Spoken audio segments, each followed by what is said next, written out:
Breaking news. আজ সন্ধ্যায় বেতন তালিকা ও নবম পে স্কেলের গেজেট একসাথে প্রকাশ করবেন প্রধান উপদেষ্টা।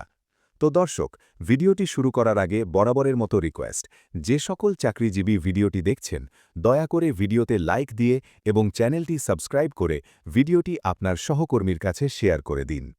সরকারি চাকরিজীবীদের জন্য আজ আসছে বহুল প্রতীক্ষিত সেই ঘোষণা। আজ সন্ধ্যায় একযোগে নবম জাতীয় পে স্কেলের গ্যাজেট এবং নতুন পূর্ণাঙ্গ বেতন তালিকা প্রকাশ করবেন প্রধান উপদেষ্টা ড মুহাম্মদ ইউনুস। প্রধান উপদেষ্টার কার্যালয় সূত্রে এ তথ্য নিশ্চিত করা হয়েছে।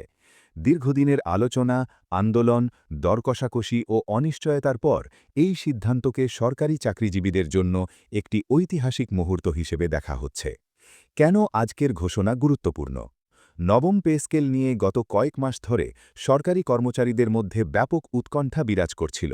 পে কমিশন গঠন, খসড়ো প্রতিবেদন, সচিবদের সঙ্গে বৈঠক, মহাসমাবেশ, আল্টিমেটাম সবকিছু মিলিয়ে বিষয়টি জাতীয় আলোচনার কেন্দ্রে পরিণত হয়। অবশেষে আজ সন্ধ্যায় একই সঙ্গে বেতন তালিকা ও গেজেট প্রকাশ করার সিদ্ধান্ত সরকারের দৃঢ় অবস্থানেরই প্রতিফলন বলে মনে করছেন বিশ্লেষকরা। আজকের প্রক্রিয়া কিভাবে হচ্ছে? সংশ্লিষ্ট সূত্র জানায়, আজ বিকেল থেকে প্রধান উপদেষ্টার কার্যালয়ে প্রশাসনিক ও আইনি প্রক্রিয়ার শেষ ধাপ সম্পন্ন করা হচ্ছে। পে কমিশনের চূড়ান্ত সুপারিশ, অর্থ বিভাগের মতামত এবং জনপ্রশাসন মন্ত্রণালয়ের যাচাই শেষে গেজেট ও বেতন তালিকা প্রস্তুত করা হয়েছে। সন্ধ্যায় প্রধান উপদেষ্টার স্বাক্ষরের পরই তা আনুষ্ঠানিকভাবে প্রকাশ করা হবে।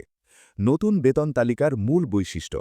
আজ প্রকাশিত হতে যাওয়া নতুন বেতন তালিকায় কয়েকটি গুরুত্বপূর্ণ দিক তুলে ধরা হয়েছে। নবম পে স্কেলে গ্রেড কাঠামো পুনর্বিন্যাস, সর্বনিম্ন ও সর্বোচ্চ বেতনের মধ্যে 1:4 অনুপাত বজায়, নিম্ন ও মধ্যম গ্রেডে তুলনামূলকভাবে বেশি সুবিধা, দীর্ঘদিনের বেতন বৈষম্য কমানোর উদ্যোগ, ভবিষ্যতে ভাতা কাঠামো সমন্বয়ের সুযোগ রেখে নীতিগত নির্দেশনা। সরকারের দাবি, এই বেতন তালিকা বর্তমান মূল্যস্ফীতি, জীবনযাত্রার ব্যয় এবং দেশের সামগ্রিক অর্থনৈতিক সক্ষমতা বিবেচনায় নিয়েই তৈরি করা হয়েছে।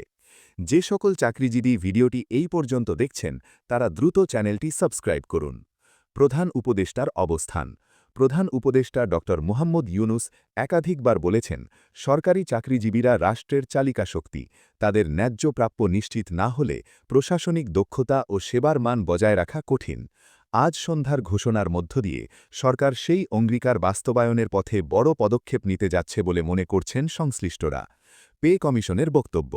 বেতন তালিকা ও গেজেট একসঙ্গে প্রকাশের মাধ্যমে আর কোনো বিভ্রান্তি রাখতে চায় না সরকার। কমিশনের মতে, আলাদা আলাদা ঘোষণা দিলে নানা ব্যাখ্যা ও ভুল বোঝাবুঝি তৈরি হয়, তাই একসাথে সবকিছু প্রকাশ করে স্বচ্ছতা নিশ্চিত করা হচ্ছে। সরকারি কর্মচারীদের প্রতিক্রিয়া।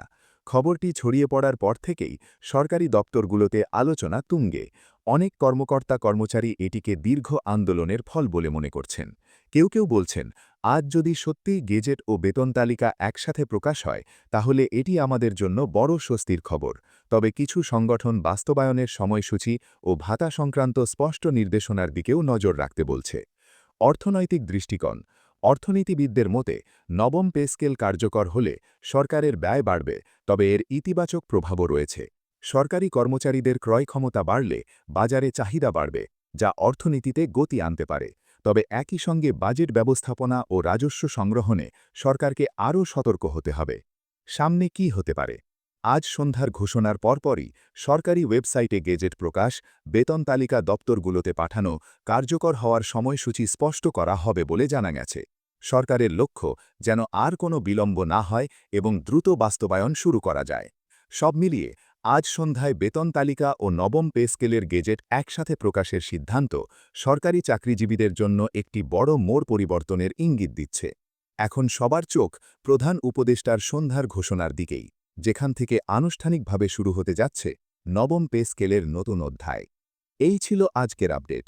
নবম পে স্কেল নিয়ে আরও সর্বশেষ খবর পেতে অবশ্যই লাইক, কমেন্ট ও সাবস্ক্রাইব করে সাথে থাকুন।